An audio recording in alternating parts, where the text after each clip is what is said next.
오늘도 행복하세요. 오자유세상의 유현상 목사입니다. 오늘은 데살로니가전서 5장 16절로 18절에 있는 말씀을 중심으로 해서 그리스도 예수 안에 있는 신앙인들에 대한 하나님의 뜻이라는 제목으로 잠시 은혜를 나누고자 합니다.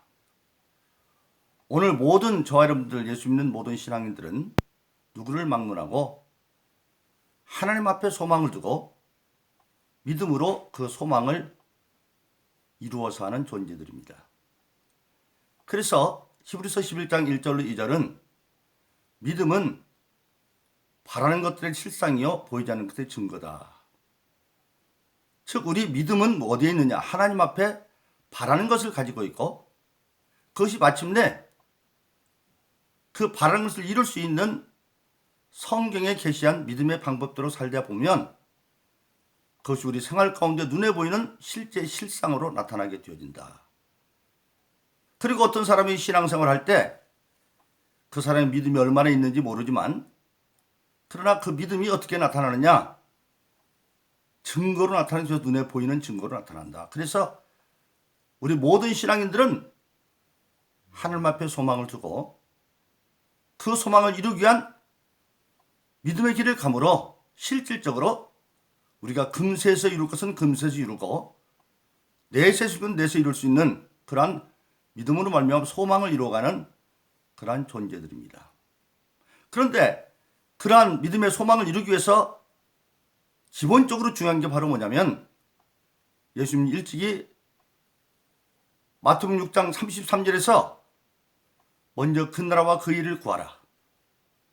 먼저 하나님의 나라의 백성다운 의를 구하고 그러면 하나님께서 모든 걸 더해준다 그렇게 말씀하고 있습니다.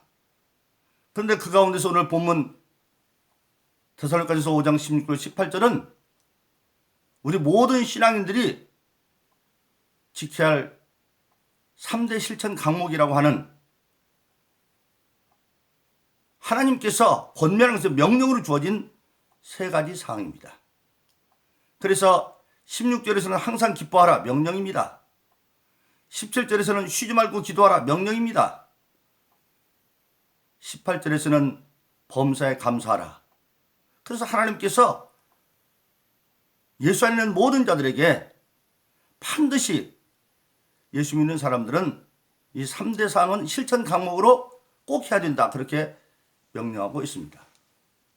그러면 저와 여러분들은 이 시간에 이 말씀을 깨닫고 그 명령을 성령으로 말미암아 실천함으로 말미암아 저와 여러분들은 땅에서 믿음을 이룰 것은 이루고 장차 하늘을 이루는 금세와 대세의 믿음의 소망을 이루는 복된 성도 되기를 예수 이름으로 축원합니다. 첫 번째로 오늘 데살로니가전서 5장 16절은 항상 기뻐하라 그렇게 하라 명령하고 있습니다. 근데 저와 여러분들이 세상을 살다 보면 감정이라는 건 어떻게 할 수가 없죠.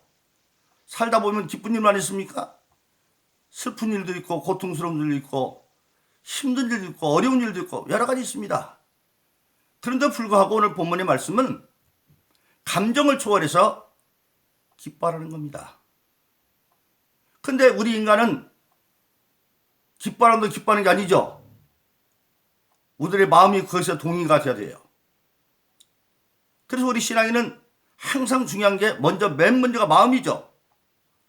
우리가 구원받는 것도 로마서 10장 10절에 보면 마음으로 믿어 의뢰하고 입으로 시인해서 구원에 이른다. 근데 이 마음은 인격적인 요소라고 그랬죠. 지정의 어떤 것을 하고 어떤 걸 하려야 되는 그것을 이성적으로 깨닫는 것 그리고 할 거가 안 할 것을 깨달았으면 그걸 받아들이는 정적인 요소 그리고 받아들였으면 실천하는 의지적인 요소. 그래서 우리 신앙생활은 알아야 제대로 신앙생활하는 거죠. 근데 항상 기뻐할 이유가 어디에 있느냐? 실질적으로 지금은 기뻐하려고 울고 싶은데 기뻐하라는 겁니다. 왜냐하면 고린도전서 10장 13절에 보면 근본적으로 하나님은 우리 모든 신앙인들에게 외면하고 바라보고 있는데 감당할 만한 시험 받기는 허락하지 아니하고 만일 감당할 수 없는 상황이 되면 피할 길을 열어주시는 하나님이시고, 또 예수님은 일찍이 요한복음 10장 18절에서 내가 너희를 고아처럼 버리지 않고 돌아오리라 그렇게 말했습니다. 그래서 예수님은 우리를 고아처럼 버리지 않는다는 겁니다. 그래서 우리가 육신의 입장에서 본다면 이 세상에서 예수 믿고 최대의 위기에 당하는 게 순교의 순간이죠. 근데 신앙 안에서 순교하는 것조차도 순교할 수 있는 힘도 하나님이 예수님을 통해서 주신다고 하는 사실입니다. 그 실질적인 증거가 교회 시대의 첫 번째 순교자인 스데반 집사의 순교죠. 그가 아브라함 때부터 시작을 해서 예수님 때까지 있는 그 하나님의 말씀을 증거하다가 돌에 맞아서 죽습니다. 막 돌이 날라와요. 근데 웬만한 사람 같으면 고통스러운 돌멩이부터 먼저 달라고 기도할 것 같은데, 그때 주님이 스데반의 눈을 열어주니까 바로 하나님 보좌 앞에 주님이 벌떡 일어서서 스데반을 바라보는 걸 스데반이 눈 맞춰보고, 그 순간에 스데반에게는 날아오는 돌멩이보다도 예수님께 내 영혼 부탁합니다. 그리고 자기에게 돌멩이를 던진 저들을 용서해달라고 기도하는 겁니다. 예수님이 십자가상에서 자기를 조롱하고 저주하는 사람들을 위해서 하나님 앞에 사랑의 중보기도를 하는 것처럼 스데반도 예수님의 예언대로 믿는 자가 내가 하는 일을 한다고 말했는데 그 사랑의 실천의 기도를 하고 있는 것을 우리가 알게 보여드리는 겁니다. 그래서 근본적으로 우리가 왜 항상 기뻐하느냐? 우리는 영적으로 이미 결론은 신앙 안에 있으면 낙원 거쳐서 천국 갈 존재가 되어 있기 때문에, 그래서 우리 인간들이 받는 삶의 현실에서 주어지는 기쁜 일 아니고 슬프고 고통스러운 일 같아도 그것들은 지나가는 한 과정에 불과하다. 그래서 로마서 5장 3절로 4절은 그러므로 우리는 환난 가운데도 즐거워하나니 환난은 인내를, 인내는 연단을, 연단은 소망을 이룬 줄 알미니라. 할렐루야. 환난이 머무르는 환난이 아니라 지나가는 과정에 불과하고 마침내는 소망을 이룬다. 땅에 있을 건 땅에서 이루고 장차 하늘나라에 있을 건 하늘나라에서 이룬다고 하는 사실을 성경은 말씀하고 있는 것입니다. 그래서 우리 모든 신앙인들은 항상 기뻐하라. 그렇게 하나님의 명령을 받고 있는 겁니다. 두 번째는 17절에 쉬지 말고 기도하십시오. 쉬지 말고 기도하라. 우리가 예수 믿고 거듭나면 영적 신분은 얻었지만 그러나 인격적으로는 아직 완전하지 않습니다. 예수 믿고 거듭났다. 이제 애기에 불과한 것이죠. 그래서 그것을 고린도서 3장은 세상에 있는 사람들을 세 가지로 분류하고 있는데, 첫째는 예수 믿고 거듭도 안 되는 사람들은 육의 사람. 예수는 믿고 구원은 받았는데 아직 어린애 같은 사람은 육신에 속한 자. 예수 믿고 영적으로는 신분을 얻어서 하나님의 시민이 되었지만 여전히 하는 짓은 안 믿는 사람과 똑같은 시기도 있고 미움도 있고, 그런 사람은 어린이 같은 신앙. 아직 인격적으로는 성숙하지 않은 거죠. 그래서 그 인격적으로 성숙하는 것은 하나님의 말씀을 더 깊이 깨닫고 그 말씀을 영장수 취해갈 때 성장하게 되어져서, 우리가 잘 아는 성경도 보면 그렇게 되어 있습니다. 요한일서 2장 10절 14절에 보니까 성경의 성장 단계를 자녀의 단계, 청년의 믿음 단계, 아비의 믿음 단계로 말하고 있어요. 먼저 자녀의 단계는 자녀들아 내가 이것을 기록한 것은 너희가 죄로부터 사함받다는 것은 하나님을 아버지로 알았다. 즉 하나님의 아버지를 아는 구원의 확신만 갖는 어린애 같은 신앙. 유대에서는 7살 때까지를 자녀라고 말합니다. 그 신앙이 자라서 말씀이 이제 능력이 되어가지고 악한 것을 이기면, 청년들아 내가 이것을 기록한 것은 하나님의 말씀이 너희 안에 계심에 너희가 악한 자를 이겼다. 그러나 청년의 믿음 때도 아직은 본능은 나타나지만 부모가 되지 못했기 때문에 어버이의 마음을 갖지 있지 않아서 편협됩니다. 근데 나중에 아비들아 내가 이것을 기록한 것은 네가 태초에 있은 줄 알았다. 아비의 믿음이 돼야 드디어, 이때 태초는 정관사가 없어서 천지창조에 대한 하나님에 대한 오해가 풀어지고 그런 믿음이 되면 드디어 모든 부모는 자식이 여럿이라도 그 자식의 개성에 맞도록 잘 보살피는 그런 신앙이 되어진다.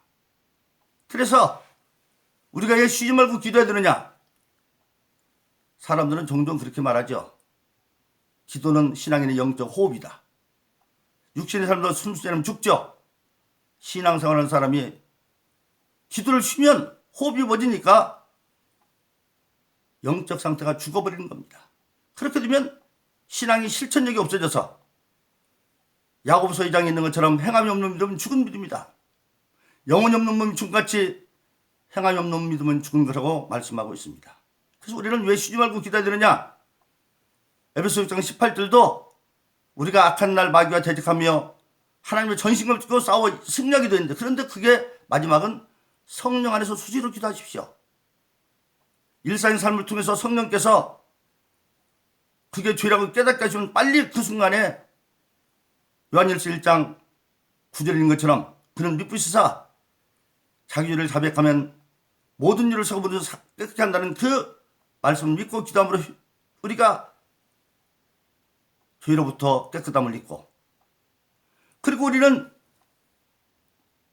앞에 일을 잘 모르잖아요. 그래서 성령께서 깨닫게 해주시면 그때마다 수시로 기도해서 우리가 우리의 삶이 생활 속에서 수시로 회개도 하고, 그래서 마침내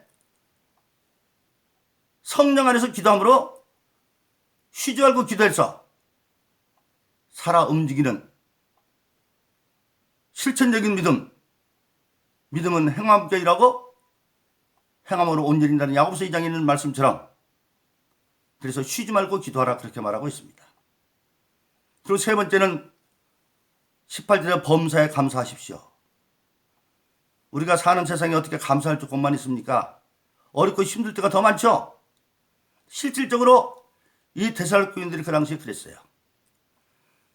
데살로니가 교인들은 원래는 데살로니가는 엄청 금광이 많고 은광이 많고 비옥한 땅입니다. 알렉산더가 세계 4분의 1을 점령하고 죽기 전에 그가 가장 사랑하는 여동생이 있었는데 어머니는 달랐지만 이복 형제는 아버지는 같았어요. 그 여동생이 데살로니가입니다. 그 데살로니가에게 자기가 사랑하는 장군 4명 중에 1명을 결혼시켜서 서쪽 마게도니아 중심지인 그곳에 그 장군에게 주면서 데살로니가를 아내로 삼으라 그래서 그것은 굉장히 비옥한 땅이었습니다.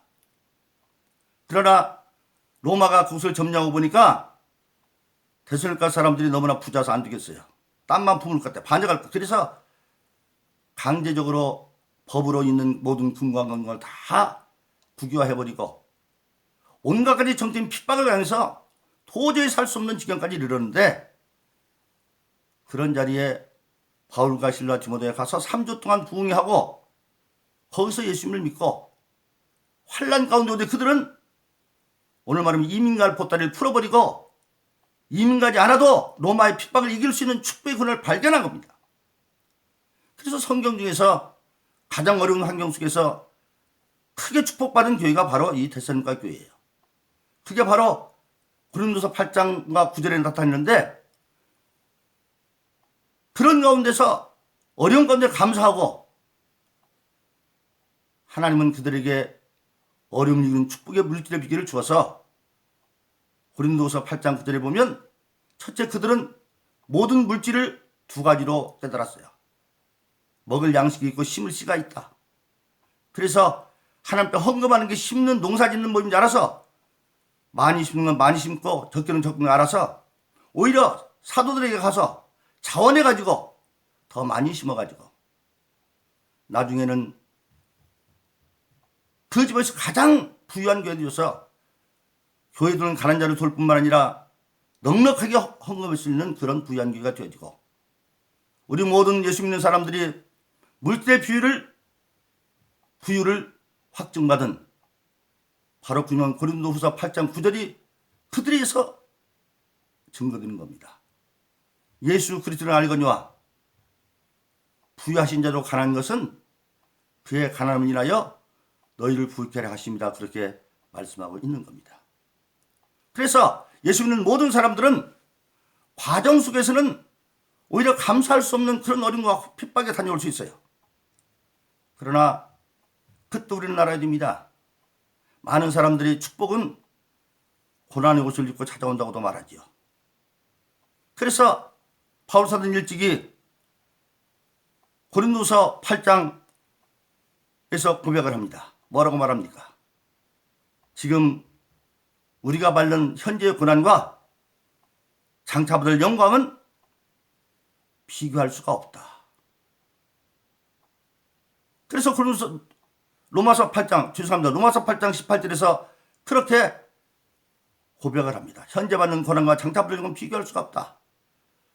또 고린도서 4장 17절 이렇게 말합니다. 잠시 받는 환난에 경한 것이, 환난을 잠시 받는 것, 그것은 무거운 것이 경한 것, 가벼운 것인데 그것이 마침 지극히 크고 영원한 영광에 중한 것을 이루게 하려 합니다. 영원한 영광에 가벼운 것이 중한 것을 이루게 합니다. 그래서 지금 받는 환난과 장차 받을 영광이 비교할 수 없다고 하는 사실입니다. 그래서 우리는 눈앞에 이루는 어렵고 힘들어서 오히려 감사하는 게 불만을 받는 일이 있어도 이것은 장차 우리에게 더 큰 영광을 줄 것을 알고 감사함으로 범사에 감사하는 겁니다. 그래서 결론적으로 성경은 말합니다. 보아처럼 버려준다고 요한복음 14장 18절 약속하신 주님이 우리에게 성령을 보내주셔서, 성령은 하나님의 능력입니다. 하나님의 영입니다. 그래서 나는 할 수 없지만 우리가 잘 아는 빌립보서 4장 13절은 내게 능력 없이 내가 모든 걸 할 수 있다. 성령 심령에서 할 수 있다는 겁니다. 또 아무리 어려운 환난 가운데도 로마서 8장 37절은 사랑하는 이름만 우리가 넉넉히 이긴다고 말씀하고 있습니다. 그러므로 하나님은 지금 모든 신의 실천 3대 강목인 항상 기뻐하라, 쉬지 말고 기도하라, 범사에 감사하라 명령하고 계신데, 우리가 될 것은 하나님의 명령은 반드시 행해진다는 사실입니다. 말 못하는 무화과 나무도 열매가 없어 주님이 뿌리채 말라버리니까 다시는 열매 맺던 뿌리채 말라버립니다. 죽어서 장사된 나흘이 뒤에 시체가 냄새가 나는 나사로도 주님이 걸어나올 명령 걸어 나옵니다. 또 저와 여러분들이 지금 다 살아있습니다. 나서 좀 썩어 시체나는 냄새나는 시체도 아니고, 그럴 때 우리는 하나님 말씀 위로서는 반드시 이루어지게 되어 있습니다. 천지도 하나님의 말씀 아래로 창조했습니다.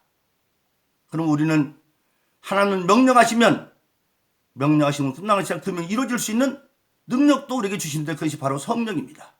우리는 성령 받은 자로 하나님 말씀 믿음으로, 다시 한번 말씀드리면 빌립보서 4장 13절의 말씀처럼 내게 능력 있어 내가 모든 걸 할 수가 있고, 로마서 8장 36절처럼 살아가는 우리가 넉넉히 있는 그 말씀을 이루어서 우리는 하나님 앞에 소망을 두고 믿음을 가진 자로 이 명령을 지켜서 땅에서 이루는 것은 땅에서 이루고 하늘에서 이루는 것은 하늘을 이루는 그런 믿음의 실상을 이루어가는 저와 여러분 되기를 예수의 이름으로 축원합니다. 오늘도 행복하세요. 자유세상의 유현상 목사였습니다. 감사합니다.